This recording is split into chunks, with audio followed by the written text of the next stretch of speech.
plans, yes, sir. isn't it? They are long-term Yes, sir. plans. Good. So actually in India, uh, it was in the year 1950. Okay. Yes, sir. So when the constitution came into force, so Yes, sir.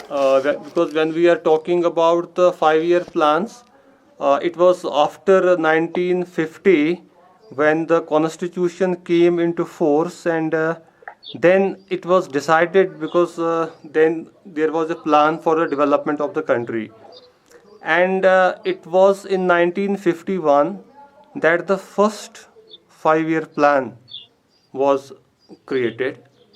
That was from 1951 to 1956. So, in that 5 year plan, the country had decided that what we are going to do now in the what how we are going to handle the situation, what we are going to do now in these 5 years for the development of the country. So, it was about various sectors. Agriculture was the main focus that time, or some other industries, and that time there was not that much of attention to tourism in that plan.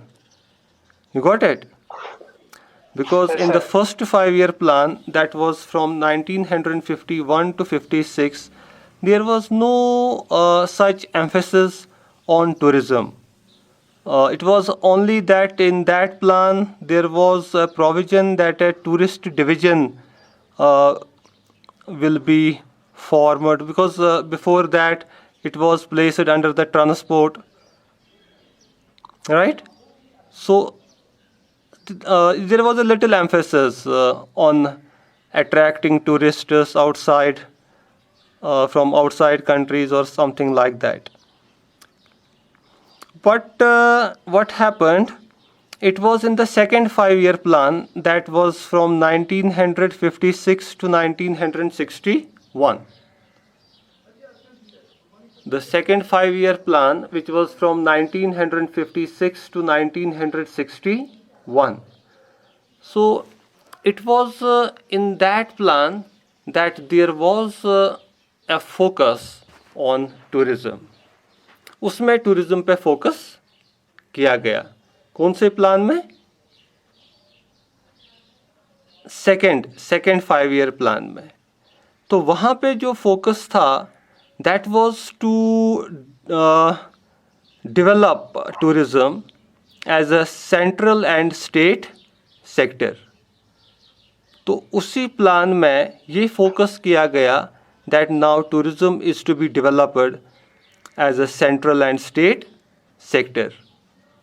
तो उसी plan में फिर कुछ promotional activities और exhibitions भी हुए, क्योंकि tourist offices खोले गए. इंडिया में भी कुछ टूरिस्ट ऑफिसेज खोले गए, और कुछ टूरिस्ट ऑफिसेज इंडिया से बाहर भी खोले गए. ओके. Yes, sir. तो उसमें ये प्रोविजन सेट किया गया. तो फिर third 5 year plan, that was in 1961, because 5 साल के लिए होता है. That means it was from 1961 to 1966. So it was in the third 5 year plan that an importance was given on developing and building accommodation, facilities, transport, and improvement of accessibility. तो इस यहाँ पे focus किया गया infrastructure, जो tourism related infrastructure है उसको develop करने के लिए. इसमें पैसा भी रखा गया, क्योंकि 5 year प्लान में एलोकेशन ऑफ बजट भी फिर होती है उसी हिसाब से, क्योंकि जो कंट्री का जो ख़जाना होता है, तो उसमें से डिफरेंट सेक्टर्स के लिए एलोकेट किया जाता है पैसा, कि इस सेक्टर पे कितना खर्च करना है, तो इस सेक्टर में अगर इतना खर्च करना है, किन किन चीज़ों पे करना है. तो ये चीज़ इस प्लान में, जो थर्ड 5 year प्लान था, इसमें ये चीज़ें डिस्कस की गई कि इन चीज़ों पे फोकस करना है, हमको एकोमोडेशन पे पैसा खर्च करना है, जो टूरिस्ट को एकोमोडेट कर सके। हमको जो टूरिस्ट रिलेटेड ट्रांसपोर्ट सर्विसेज हैं उस पर भी फोकस करना है। हमको जो टूरिस्ट डेस्टिनेशंस हैं we have to make them more accessible. So focus was on improvement of accessibility also. So this was actually the emphasis that was put on. तो उसके बाद जब बात करते हैं हम फोर्थ प्लान की, and it was from 1969 to 1974, the fourth 5-year plan. So it was during this plan that tourism was recognized as an important means for earning of foreign exchange. Which plan was it? Fourth 5-year plan.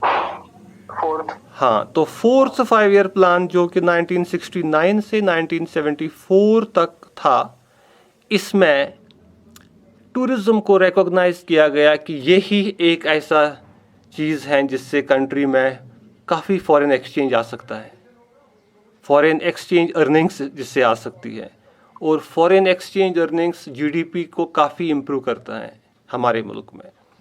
तो इस चीज़ को recognise किया गया fourth 5-year plan में। तो इससे आप can you think कि इससे क्या इफ़ेक्ट पड़ा होगा, फिर इससे क्या इम्पैक्ट पड़ा होगा?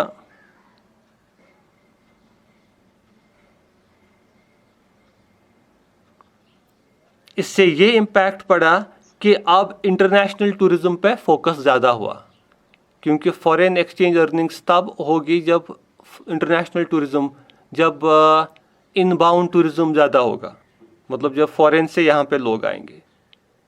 तो इसमें इनबाउंड टूरिज़्म पे ज़्यादा फोकस किया गया, और इसी 5-year प्लान में एक प्रोविज़न रखा गया कि इंडिया में एक टूरिज़्म कॉरपोरेशन को एस्टैब्लिश किया जाए, और इसी में ITDC, इसी 5-year प्लान के दौरान ITDC को भी क्रिएट किया गया। ITDC is Indian Tourism Development Corporation. Yeah, so it was created in 1966. तो यहाँ पे इसमें अच्छी खासी क्वांटिटी में हॉस्पिटैलिटी सर्विसेज के रिलेटेड लोन्स प्रोवाइड किए गए। तो ये हुआ फोर्थ का। तो उसके बाद जो फिफ्थ प्लान जो 1974 से 79 तक रहा, तो उसमें टूरिज़्म का रोल रिकॉग्नाइज किया गया मुल्क के लिए, मतलब कि कंट्री में इसका रोल, क्योंकि उस वक्त तक थोड़ा सा जो मिडिल इनकम ग्रुप्स कंट्री के हैं उनको जो कुछ स्टेट्स में जो पैसा था तो वो थोड़ा सा उन लोगों तक भी पहुँचे। तो उसमें मतलब कॉस्मोपॉलिटन सिटीज़ से लोग ट्रैवल करने लगे क्योंकि इकनॉमिक वहाँ पे बढ़ गई। तो कंट्री में टूरिज़्म को स्प्रेड में अच्छा फोकस हुआ। जो कंट्री के रिमोट एरियाज़ हैं, बीच वाकई रिजॉर्ट्स, वो डेवलप हो गई अच्छी तरह से इस दौरान, during the fifth 5-year plan. Okay. और इसी में जो काफ़ी आर्कियोलॉजिकल साइट्स भी डेवलप की गई, इसमें यूथ हॉस्टल्स भी कंस्ट्रक्ट किए गए, इसमें टूरिस्ट बंगलोज क्रिएट किए गए। यूथ हॉस्टल्स से ये हुआ कि यूथ हॉस्टल्स से एक सस्ती एकोमोडेशन मिलती है उनके लिए जो बजट टूरिस्ट्स होते हैं देयर, और उसमें इनफैक्ट जो यूथ है जो अभी उतनी इनकम जिनकी नहीं होती हैं वो भी ट्रैवल कर सकते हैं, क्योंकि यूथ हॉस्टल्स में ये प्रोविज़न था कि उसमें एकोमोडेशन भी सस्ती है और खाना पीना भी वहाँ पे सस्ता ही मिलता है। तो उसके बाद ये हम बात कर रहे थे अभी फिफ्थ प्लान की। तो उसके बाद सिक्स्थ प्लान जो 1980 से 85 तक रहा, तो इसमें भी काफ़ी एफ़र्ट्स पुट अप किए गए डेवलप करने के लिए टूरिज़्म, क्योंकि इस 5 ईयर प्लान की इम्पोर्टेंस कुछ ज़्यादा थी। Can you tell me why? 1980 to 85 जो 6 5 ईयर प्लान था, इसकी एक ख़ास अहमियत रह चुकी है इस प्लान की, क्योंकि यही था वो 5 ईयर प्लान जिसके दौरान एक नेशनल टूरिज़्म पॉलिसी जिसकी हम बात कर रहे थे, नेशनल टूरिज़्म पॉलिसी 1982 फ्रेम की गई, और जिसमें एक हॉलिस्टिक अप्रोच लिया गया कि कंट्री में कैसे टूरिज़्म को डेवलप किया जाए। उस पर हम थोड़ा सा जो हमने बात की उसके रिलेटेड कि कंट्री में जो टूरिज़्म है उसकी डेवलपमेंट के लिए क्या क्या करना चाहिए, इज़न्ट इट? तो वो सारी चीज़ें उसमें बहुत अच्छी तरह से मेंशन की गई। तो that was actually when we talk about the tourism policy that was created in 1982, तो वो इसमें ख़ास था जो 1980 से 85 वाला प्लान था। तो उसके बाद एक और प्लान जो 85 से 90 तक चला, तो उसमें जो 7th प्लान था, तो उसमें एक ख़ास चीज़ उसमें भी हुआ, क्योंकि उसमें जो टूरिज़्म है इसको एक इंडस्ट्री का स्टेटस दिया गया। कब दिया गया टूरिस्ट इंडस्ट्री का स्टेटस? In the 1985. हाँ 1985 to 90 it was the 7th 5 year plan when tourism was given the status of an industry. तो तब तक काफ़ी एफर्ट्स पुटअप करते थे जो टूरिज़्म इंडस्ट्री के मल्टीपल प्लेयर्स थे कि इसको इंडस्ट्री का स्टेटस दिया जाए, क्योंकि जब इंडस्ट्री की बात आती है तो उसके साथ काफ़ी रियायतें होती हैं, काफ़ी फैसिलिटीज़ एसोसिएटेड होते हैं, काफ़ी जिसको हम कहेंगे मुराद होते हैं ना, कुछ चीज़ें उसके साथ वाबस्ता होते हैं, जैसे इंडस्ट्री के रिलेटेड सॉफ्ट लोन्स मिलते हैं, ऐसी ऐसी स्कीम्स होती हैं। तो इसलिए जो टूरिज़्म प्लेयर्स थे वो चाहते थे कि इसको इंडस्ट्री का दर्जा मिलना चाहिए, और वो चीज़ हो गया इस जो 7th 5 ईयर प्लान था, तो उसमें इंडस्ट्री को स्टेटस मिला इंडस्ट्री का।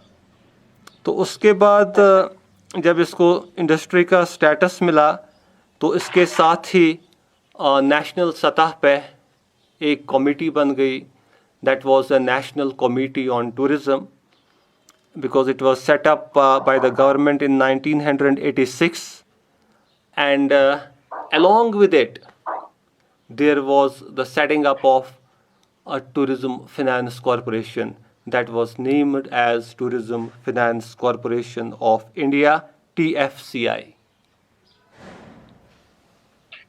TFCI. हाँ, tourism finance corporation of India, क्योंकि ये जो 1985 से 90 वाला 5 ईयर प्लान था वो था 7th 5 ईयर प्लान, अच्छा. क्योंकि ये 5 ईयर प्लान चलते आए हैं जब से कॉन्स्टिट्यूशन बन गई 50 में, 51 में पहला बन गया, तब से हर 5 साल के बाद 5 ईयर प्लान आता है। इस वक्त हम 13वीं 5 ईयर प्लान में हैं right now. Currently we are in the 13th 5 year plan. ये जो मैं बात कर रहा हूँ अभी, I am talking about the 8th 5 year plan. It was in 1985 to, no it was the 7th 5 year plan 1985 to 1990, हाँ, when it was given the status of an industry। और जब इंडस्ट्री का स्टेटस इसको मिल गया, उसी के साथ क्या हुआ, उसी के साथ एक टूरिज़्म फाइनेंस कॉरपोरेशन का आगाज़ हुआ, TFCI, tourism finance corporation of India. क्योंकि अब जब इंडस्ट्री थी तो इंडस्ट्री के जो मुराद बाकी बेनिफिट्स हैं वो अब उसके लिए अब ज़रूरी था उस वक्त ये कॉरपोरेशन स्टार्ट करना, क्योंकि अब टूरिज़म रिलेटेड जो बिजनेसेस थे उनको बहुत आसानी से tourism finance corporation of India से लोन्स मिलते थे, और वो भी काफ़ी कम इंटरेस्ट पे, क्योंकि तब तक स्ट्रगल करना पड़ता था जो टूरिज़म रिलेटेड बिजनेसमैन थे उनको लोन सिक्योर करने के लिए, they had to struggle a lot. But it was after that when the 5-year plan of 1985 to 90 came up, and in that tourism was recognized and it was given the status of an industry. So soon after, in 1986, Tourism Finance Corporation of India was set up.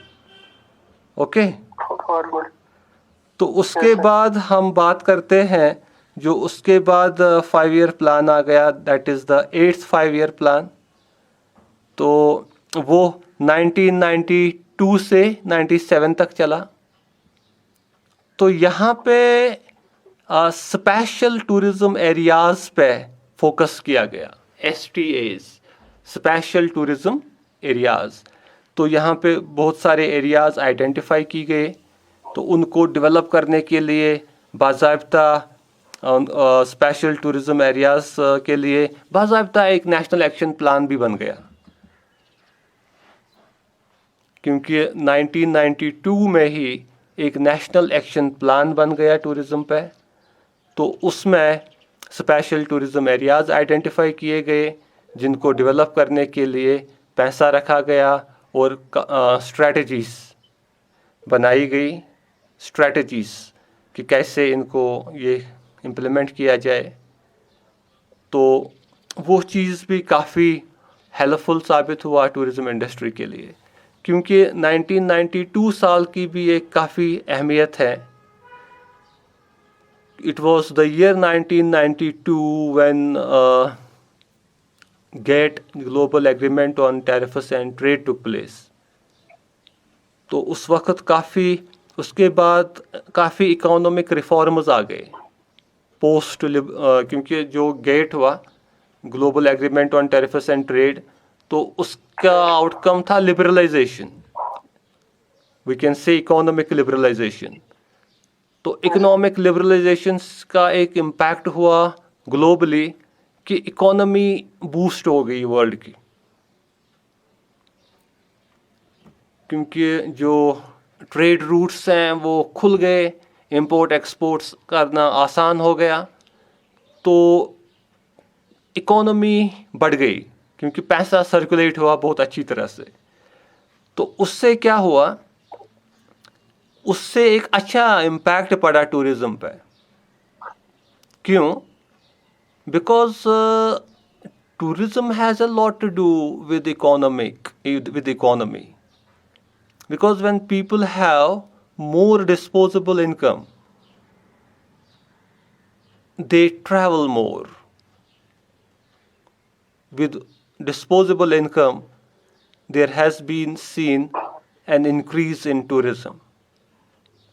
और disposable income आपको पता है what is disposable income?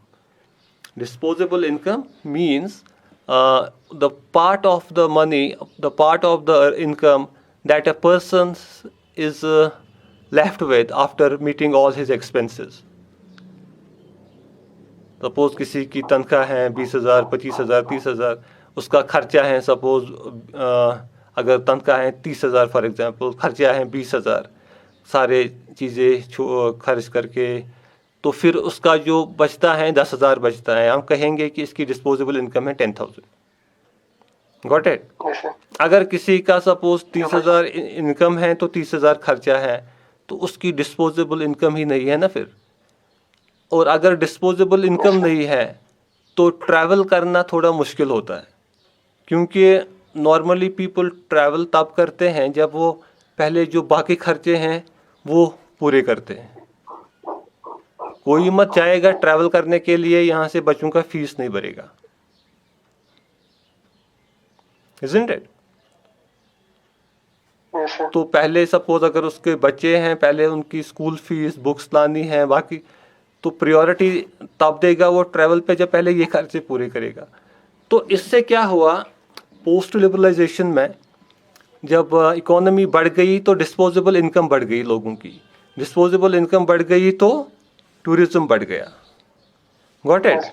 तो इसलिए ये developments हो गई, तो इस पर नेशनल एक्शन प्लान भी फॉर्मुलेट किया गया। तो उसके बाद जब हम बात करते हैं 9th 5-year प्लान की, that was from 1997 to 2002, and it was during that 5-year plan that a task force was constituted for promotion and development of tourism in northeastern states, Sikkim, J&K and Himachal Pradesh. तो इस वक्त उस 97 से 2002 वाले 5-year plan में एक special task force create किया गया, कॉन्स्टिट्यूट किया गया, किसके लिए? To promote and develop tourism in states जो नॉर्थ ईस्ट में आते हैं, क्योंकि वहाँ से प्रमोट किया, डेवलप किया टूरिज्म को सिक्किम में, और उसमें जम्मू एंड कश्मीर में भी काफ़ी फोकस रहा, हिमाचल प्रदेश में, और उस वक्त मुझे लगता है कि जम्मू एंड कश्मीर में लद्दाख पे ज़्यादा फोकस रहा, क्योंकि तब तक लद्दाख में मेरे ख्याल से इंटरनेशनल टूरिज़्म उतना नहीं होता था। तो it was because of these efforts that those things took place. तो फिर क्योंकि जब सपोज़ एयरपोर्ट्स बनाए गए, ऐसी चीज़ें, तो उससे टूरिस्ट आएगा। अगर लद्दाख में एयरपोर्ट नहीं होता, कमर्शियल एयरपोर्ट, तो लोगों टूरिस्ट्स को कितना मुश्किल होता वहाँ पे जाना। फिर उनको मनाली से जाना था बाय रोड, या यहाँ कश्मीर से जाना था। तो लेकिन एयरपोर्ट से तो फॉरेन टूरिस्ट्स वहाँ पर डेली फ़्लाइट्स होती हैं दिल्ली से, तो रोज़ फॉरेन टूरिस्ट्स वहाँ पे आते थे। तो that is actually when there is a plan to develop any place, फिर वहाँ पे ये फैसिलिटीज़ प्रोवाइड की जाती हैं। तो उसके बाद हम बात कर रहे हैं, अभी हम बात कर रहे थे 9th प्लान की, तो इसमें ये स्पेशल टास्क फोर्स का क्रिएशन हुआ। तो फिर हम बात करते हैं 10th 5-year प्लान की, जो 2002 से 2007 तक चला। तो इसमें टूरिज़्म सर्किट्स डेवलप किए गए, टूरिज़्म सर्किट्स। हाँ, टूरिज़्म सर्किट्स मतलब सपोज़ कुछ रीजन्स को कनेक्ट किया गया, और उस पर फिर टूर ऑपरेटर्स ने काम किया, उस पर पैकेज बनाई, और उस पैकेज में उन जगहों को कवर किया एक ही सर्किट में। तो that was very interesting thing for the tourists, क्योंकि उसमें कुछ जैसे स्पेशल इंटरेस्ट होती हैं किसी की स्पिरिचुअल टूरिज़्म, किसी की स्पेशल इंटरेस्ट होती है एडवेंचर, इज़न्ट इट? तो उसी के रिलेटेड उन डेस्टिनेशंस को कंबाइन किया गया एक सर्किट की फॉर्म में। तो उससे जो एक निश टूरिस्ट होता है, मतलब जिसकी एक ख़ास इंटरेस्ट होती है, तो उसको अपने इंटरेस्ट के हिसाब से, अपनी चॉइस के हिसाब से वो पैकेज उसकी डेवलप की जाती है। तो that was the focal point of the 10th 5-year plan, that there were these circuits for the development of tourist destinations. Okay, तो उसमें काफ़ी इंक्लूड किया गया नॉन गवर्नमेंटल ऑर्गेनाइजेशंस को, उसमें प्राइवेट सेक्टर का भी काफ़ी रोल रहा। तो उसमें जो काफ़ी जैसे कि कुछ कॉरपोरेशंस जो उसमें काम किया, उन्होंने कुछ रिजॉर्ट्स डेवलप करने में भी उसमें काफ़ी कंट्रीब्यूट किया। So that was what was the emphasis during the 10th 5-year plan. Okay, तो उसके बाद हम बात करेंगे जो 11th 5-year plan, that is from 2007 to 2012। तो उसमें जो होटल मैनेजमेंट इंस्टीट्यूट्स हैं उन पे फोकस किया गया, क्योंकि जो अब टूरिज्म बढ़ गया, इंटरनेशनल टूरिस्ट्स का भी काफ़ी आना हुआ, मतलब the arrivals of international tourists also started increasing.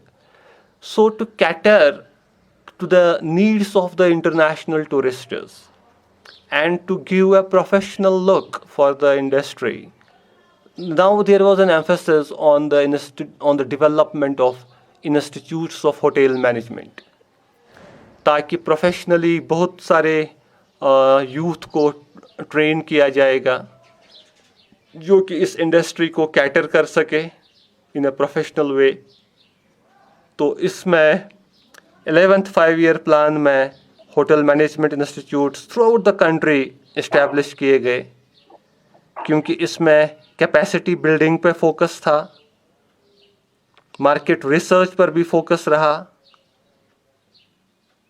Computerisation पे भी काफ़ी फोकस रहा इस दौरान. और इसमें इसी 5-year प्लान के दौरान 11th 5-year प्लान जो 2007 से 12 तक था, इसमें गुलमर्ग में एक बहुत अच्छा इंस्टीट्यूट क्रिएट किया गया. उसके लिए भी उसमें प्रोविज़न रखा गया पहले ही, that is IISM, Indian Institute of Skiing and Mountaineering, that was set up by the Ministry of Tourism, Government of India. Have you heard about that? No, sir. Okay. IISM is an institute of skiing and mountaineering at Gulmarg, and it is providing training related to skiing and other adventure related activities to a lot of youth. And in fact, there are many institutes which send their students to IISM for the purpose of training. Okay? Yes, sir.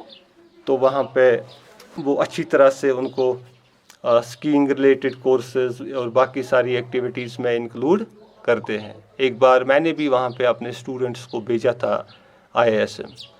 मैं उनको भी एक